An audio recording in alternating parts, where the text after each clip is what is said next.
ቆይ ምን ልታደርገኝ ነበር? ልትገለኝ ነበር አይደል? ፈጣሪ ስላተረፍከኝ አመሰግናለሁ።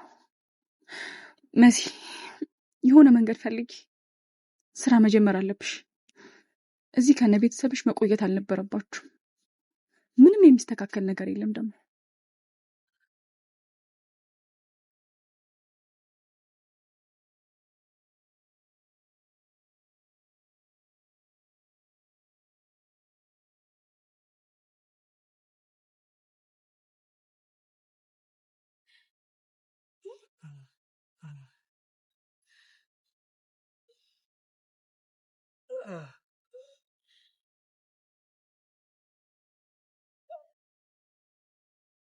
የእንግዳ ድራማ ፋሚሊዎች አማን ናችሁ?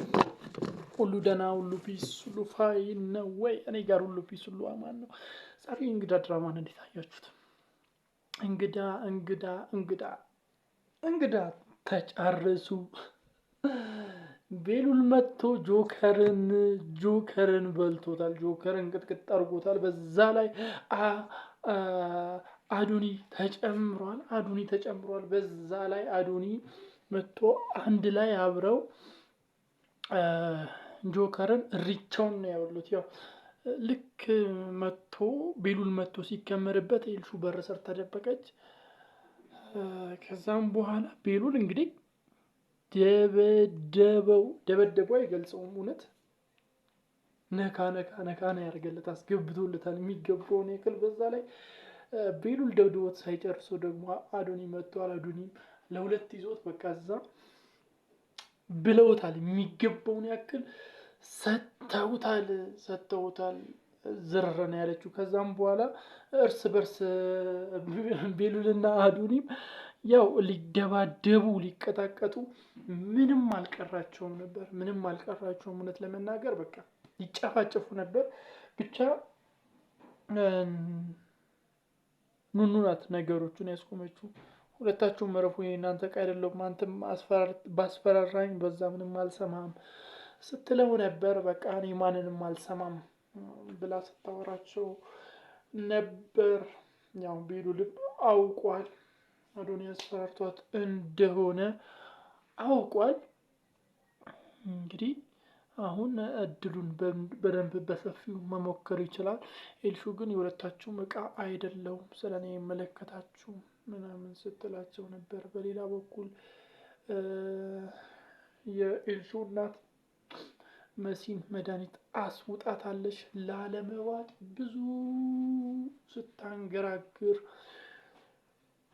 ስትንገራገር እምቢ ስትል ምናምን ነበር። ነገር ግን አስውጣታለች። እውነት ለመናገር አስውጣታለች።